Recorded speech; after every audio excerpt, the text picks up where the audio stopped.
Thank you for having me here. It's really an honor. The environment and education are my two great passions, and they work hand in hand, or I try to bring them to work hand in hand. Working with the Sierra Club for so long, when I first got elected, I thought, I'm going to bring environmentalism to community colleges, and then I discovered that actually community colleges were some of the leaders in environmentalism. I was not disappointed, however. I was very pleased. The society and the world really face a very serious threat of global warming that we thought we were going to make significant headway after Al Gore's movie, The Tipping Point, where we got a groundswell of support for the concept of the planet heating up and climate changing. But since then, it's become apparent that the federal government in the United States is not going to act, is not going to lead the way. In fact, it was very frustrating to see that climate change did not appear, the word did not appear in any of the presidential debates that we've had so far. Very disappointing. So it is up to localities, it is up to municipalities to make this happen, to save the planet in essence. And when you look at cities, there is a lot of hype, and that's true in both San Francisco and in Berkeley. There's more hype than actual progress, although there is a lot of progress, but not as much as the cities will tell you there is. But what isn't seen and what is not hyped is the progress in the environment that universities and community colleges are making. It's very significant. I think they're ahead of the cities in many ways.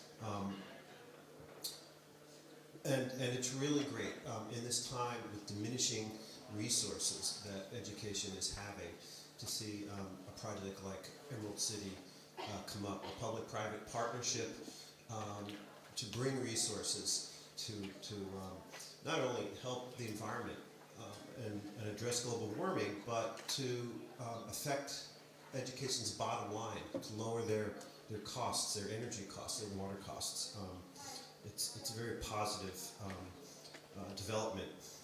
I wanted to recognize the Peralta Community College District here as being one of the leaders among the community colleges. They have a sustainability plan. In fact, we got the idea from them. We stole the idea. That Laney College has a well-known academic training program, workforce training program that is well known among community colleges in the Green area.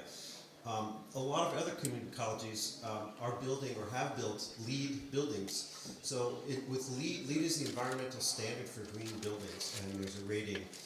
It's such a regular LEED, then silver, then gold, and platinum is the top LEED building.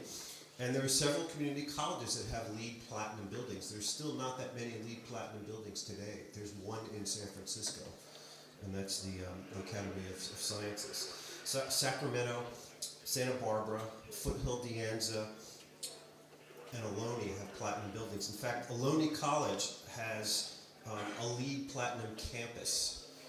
It's very impressive. LA Community College, they're committed to getting off of the three grids. The three grids are power, liquid, which is water and wastewater, and solid waste, trash. And it's in it's a goal for them to get off of that, to be energy independent, water independent. They won't get there, but they'll get close. And that's very commendable. There's no city that I know of that has made that kind of a commitment.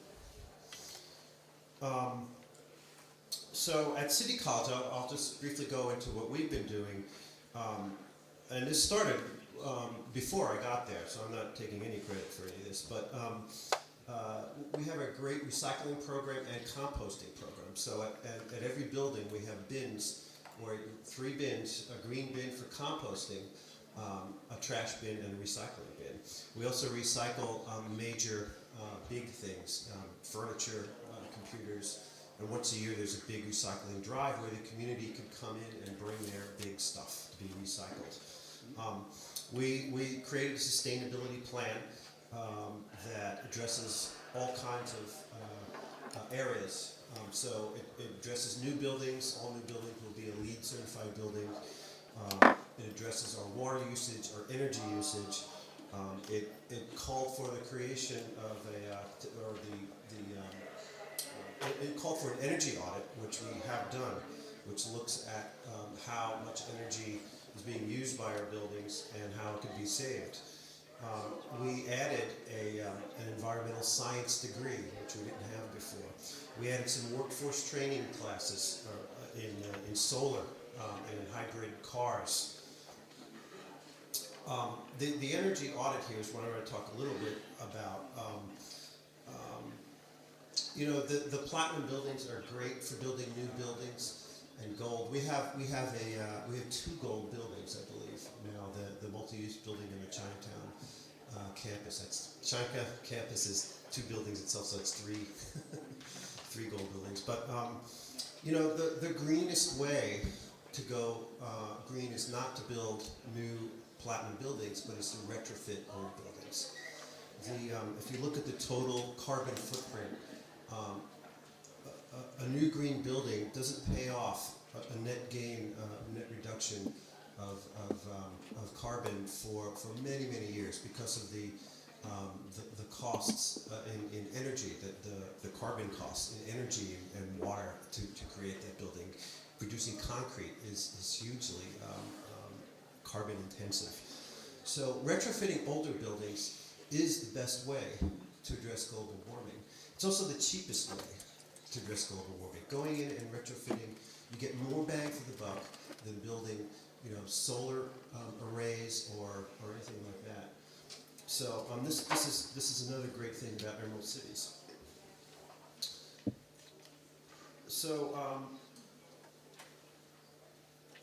we have this energy audit that we did, and it's great stuff. It told us where we could save power. And we did recently a retrofit of a building, the John Adams campus, because for earthquake retrofitting, it's a 100-year-old building. And while we were doing it, we did some energy work as well. We replaced a 100-year-old oil boiler with a modern natural gas boiler, and we're saving approximately half the energy costs just for that project. So, so implementing what the energy audit says would save City College a lot of money, but we have not been able to find the capital to make it happen.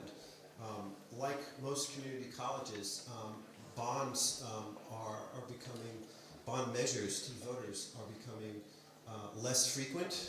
For one, the depressed economy has not made taxes all that popular, but community colleges are going for parcel taxes with the drastic cutbacks in state funding.